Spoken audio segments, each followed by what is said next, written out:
C'est mon histoire, le rendez-vous iconique du magazine Elle. Les lectrices racontent leurs aventures les plus folles et les plus émouvantes.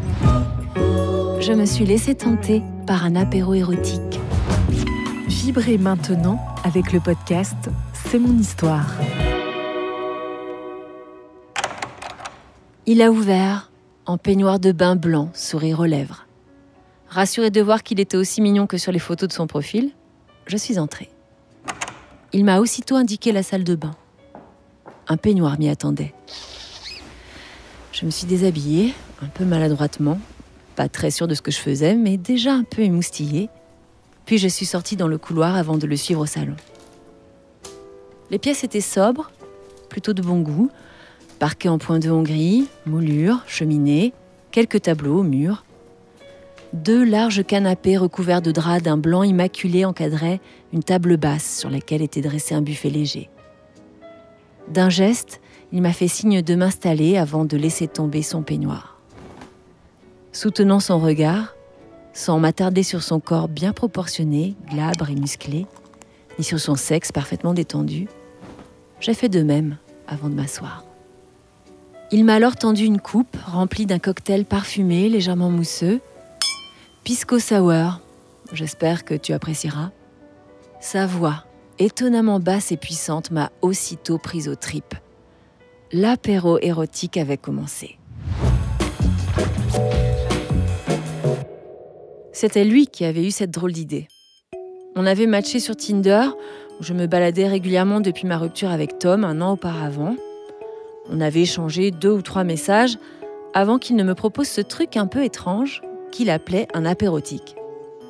Un apéro entièrement nu, en 2 cocktails, histoire de voir si ça marchait in real life. Dans le cas contraire, chacun pourra aller se rhabiller. J'avais trouvé cette proposition inattendue, voire piquante. Je n'en étais pas à mon premier date et je m'étais faite à l'idée de rencontres sans grandes attentes. Je n'avais rien à perdre. Mais le plaisir pouvait, lui, se trouver au rendez-vous. Alexis, au-delà du fait que son prénom rimait avec sexy, affichait de bons atouts sur son profil, un job intéressant qui laissait présager qu'il avait de la conversation. Il dirigeait une start-up de développement culturel. Un sourire franc, un regard pétillant et de beaux pectoraux. Bref, autant de raisons de me laisser tenter par sa version de l'apéro. J'avais débattu de sa suggestion avec mes 2 amies les plus proches, Edmé et Flavia.